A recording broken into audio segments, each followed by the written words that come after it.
We define our existence through a steady accumulation of labels.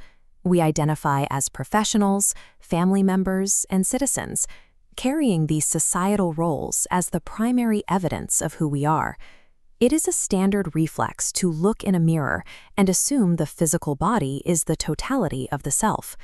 We bind our sense of I to the current stream of thoughts, stored memories, and visible achievements. Yet these attributes are inherently temporary. Bodies age, memories shift, and the social status built over a lifetime can vanish in an instant.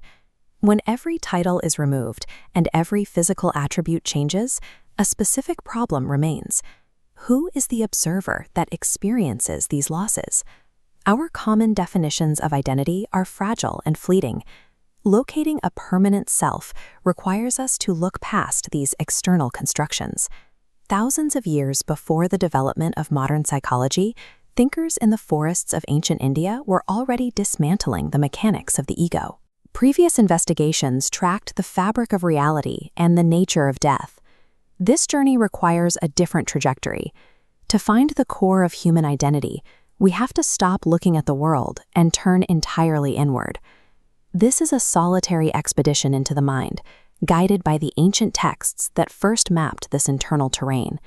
This is the Mandukya Upanishad. It is the smallest of these ancient documents, consisting of only 12 prose verses.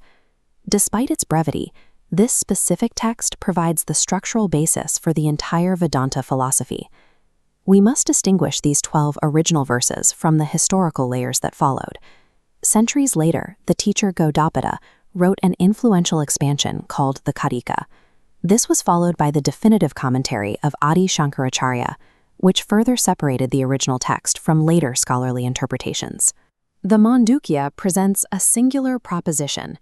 Ātman, the inner essence of the self, is identical to Brahman, the foundation of the cosmos.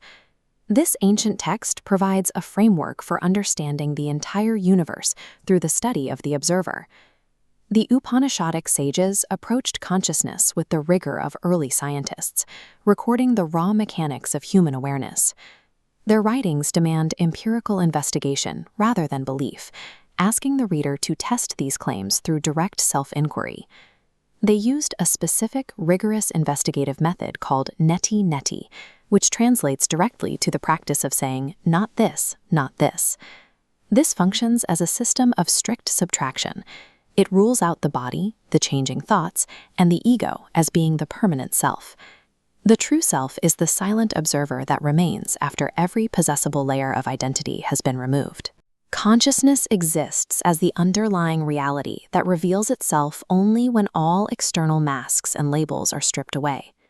Putting this method into practice begins with a contemplative environment and a singular point of focus. The Mandukya Upanishad uses the sacred syllable Om to analyze the various layers of human experience. The text uses this syllable to map 4 distinct dimensions of consciousness. The first dimension is Jagrat, the waking world. The second is Swapna, the dreaming world. The third is Sushupti, or deep sleep. And the fourth is Turiya, the state that lies beyond explanation. Every daily cycle of waking and sleeping contains the secret to our identity. Our everyday existence is an uncharted territory that we have only begun to decode. Our journey has just begun. The very world we wake up to is the first puzzle we must solve. Next time, the waking world.